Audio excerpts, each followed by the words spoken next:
Hey guys, Solar here, back again with another action figure review of an oldie, but, well, if you ask me, not really a goodie, but the Marvel Legends Deluxe M.O.D.O.K mechanized organism designed only for killing, brought to us by the fine folks over at Hasbro.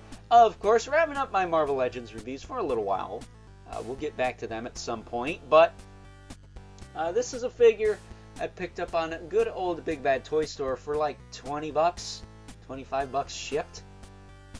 And that's including sales tax. Like, how could I not do it?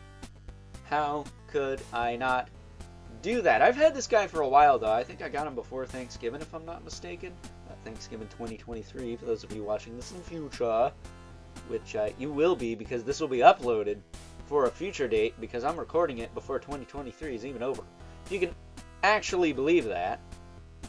I went from not recording jack diddly squat to recording so far in advance I'm almost a month ahead.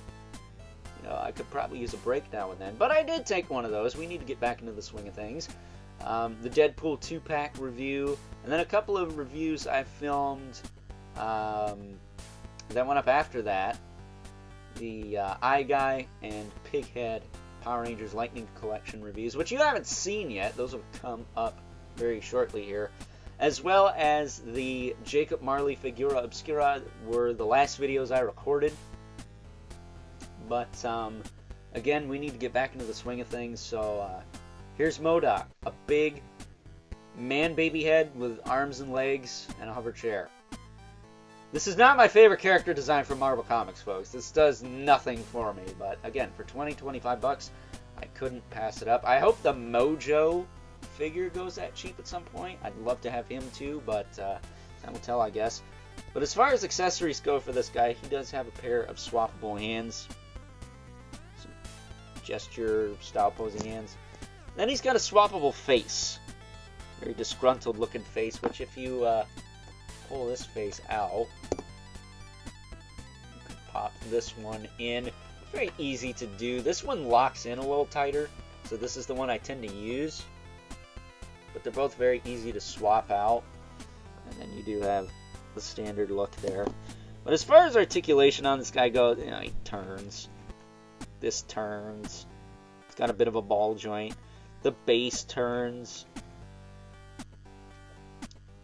The shoulder is on your standard disc hinge, as well as the elbow. So you could pose that around if you want. He does have a swivel in the wrist with a hinge on both sides. This little lever on his chair is on a ball joint, but after getting it into the hand, I'm not popping it out of there. Now, the thing I find funny about this figure, you could literally pose his legs however you want. It's kind of stupid. He's got the ball hip there, the barbell hip. You can lift it up and down, rotate it. Oh, lift things up and down. He's got a thigh cut, and he's got a freaking double knee. So you can straighten his leg completely out. I don't see the point of that whatsoever, but to each their own, I guess. Stranger things have happened, I guess. And then he's got an ankle hinge with a rocker. Again, I'm not sure why. The funnier thing would have been if he had peg holes, but yeah, he's not only a little tricky to maneuver for me personally, but again, trying to bend the knees on this thing, not the easiest thing to do at all, but it can be done. Have his legs down here if you want, so they're out of the way. But yeah, man, it's M.O.D.O.K. It's M.O.D.O.K. Definitely not worth 50 bucks, but well worth the 20 to 25 I paid, that's for sure.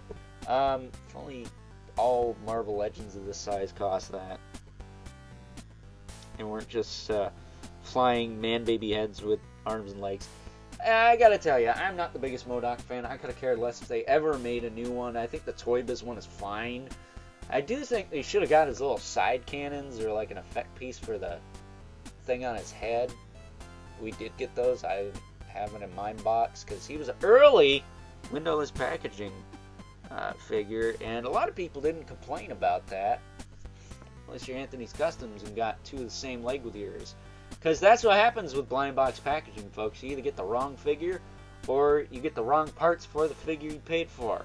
That's not cool, so no wonder they're doing away with that. So before we wrap this very brief and quick and short and sweet, hopefully, review up, let's bring in our two regulars. Because I honestly don't know what to compare this guy to. It's kind of pointless to compare him to any other Marvel Legends. You know he's going to be bigger, so shouldn't be any surprise to anybody. But here he is with Spawn and Brother Mandibulus, the infamous M.O.D.O.K element Spawn, the Mythic Legion's Brother Mandibulus. Spawn seems to be about the same height as him. Did not expect that at all, but there you go. Here's freaking M.O.D.O.K. He's big, large, and in charge. I will say, he is a little tricky to stand like this. He has a tendency to topple over, but you would too if you were just a giant head with arms and legs. How many times do I gotta say it? So, with that being said, let's now move right along, wrap things up with some final thoughts. Oh, also, one other thing they tried to sell on this figure. You could store his accessories inside him, like Mr. Potato Head. Whatever. Give me a break, dude.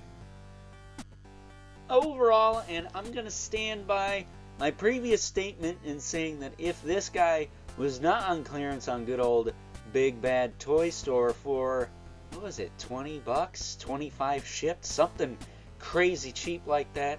I'm not sure if I ever would have gotten around to picking him up, because while I know that M.O.D.O.K is a pretty big deal in the Marvel Universe, he is literally the epitome of a character design that I don't give a crap about. It does nothing for me. This character does nothing for me, even though his name stands for mechanized organism designed only for killing. It just never did anything for me. And his Hulu series didn't help either.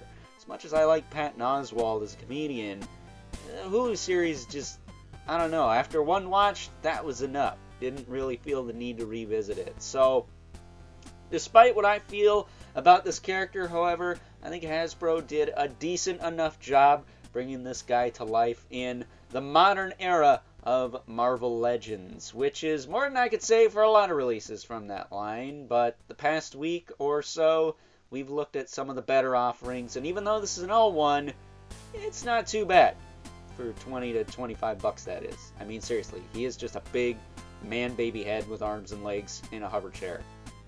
It's not that great, but with that being said, I hope you guys enjoyed this review. Until next time, I'll catch you guys later.